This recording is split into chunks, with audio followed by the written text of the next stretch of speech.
Hi friends, Ayyanar துணையில் நடேசனோட entry செம்ம மாசாக இருக்குதுன்னு நினைக்கிறவங்க நம்ம வீடியோவை லைக் பண்ணிக்கோங்க. நம்ம சேனலை இன்னும் சப்ஸ்கிரைப் பண்ணாதவங்க சப்ஸ்கிரைப் பண்ணிக்கோங்க. எல்லாத்துக்குமே கல்யாணத்து செலவுக்கு என்னென்ன வரும், எவ்வளோ வரும் அப்படின்னு சொல்லி லிஸ்ட்டு போட்டு எழுதிட்டுருக்காங்க. நம்ம நிலா சேரீக்கு, துணிக்கு, சாப்பாட்டுக்கு அப்படின்னு சொல்லி, நகைக்குன்னு சொல்லி ஒரு பெரிய லிஸ்ட்டே போயிட்டுருக்கு. அப்போது தாலி தனியாக வாங்கணும், அதுக்கு செயின் போட்டுக்கறதுக்கு தனியாக வாங்கணும். அப்போது எல்லாம் மொத்தம் சேர்த்துனா 7-8 லட்சம் ரூபா வருதுன்னு சொல்லி எல்லாரும் கணக்கு போட்டு எழுதிட்டுருக்கிறப்போ 7-8 லட்சம் வருதுன்னு சொல்லி நிலா சொல்லும்போது எல்லோரும் ஷாக் ஆகிறப்போ நடேசன் மாதம் என்ட்ரி கொடுத்து நீங்கள் மற்றதெல்லாம் பாருங்கள், செயின் கொண்டுட்டு வர வேலை நான் பார்த்துக்கிறேன் அப்படிங்கிறாரு.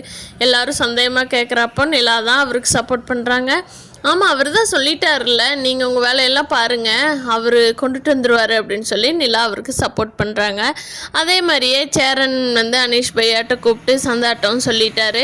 இப்படி கல்யாணத்தை வச்சுக்கலாம், இந்த தேதியில் வச்சுக்கலாம், எல்லா ஏற்பாடும் நாங்கள் பண்ணிகிட்ருக்குறோம், இந்த கோயிலில் வச்சுக்கலான்ட்ருக்குறோம், உங்களுக்கு ஓகேவா அப்படின்னு சொல்லி சேரன் சந்தாகிட்டையும் அனீஷ்கிட்டையும் கேட்குறாரு. அனீஷ் சொல்கிறாரு, பையா நீங்கள் இப்படியே கூட்டிகிட்டு போகிறனா கூட நான் என் தங்கச்சியை பிடிச்சி கொடுத்துருவேன், நீங்கள் இவ்வளோ தூரம் எல்லாம் நல்ல நாள் பார்த்து எல்லாம் பண்ணி கல்யாணம் பண்ணுறப்போ நான் வேண்டான்னு சொல்ல போகிறேன், நீங்கள் எது சொன்னாலும் சரிங்க பையா அப்படின்னு சொல்லி அனீஷ் சொல்கிறாரு.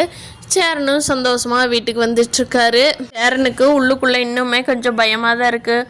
ஒருவேளை சந்தா நம்ம வீட்டில் செட் ஆகி இருந்துக்கிட்டாங்கன்னா நிலா ஒருவேளை சோழனை விட்டுட்டு கிளம்பிடுமோ அப்படின்னு.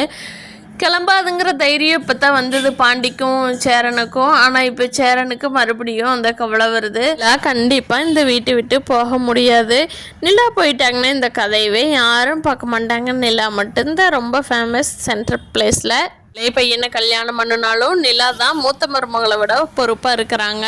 சேரன் சந்தாவோட கல்யாணம் கண்டிப்பாக சூப்பராக நடைபெற போகுது. கடைசி நேரத்தில் அவங்க மாமா வில்லனுக வராமல் இருந்தாங்கன்னா ரொம்ப சூப்பராக போகும். பார்க்கலாம் ஃப்ரெண்ட்ஸ். ஐயனார் துணையில் இன்ட்ரெஸ்டிங்காக அடுத்தடுத்து என்ன வாரங்களில் என்ன நடக்க போகுது அப்படிங்கிறத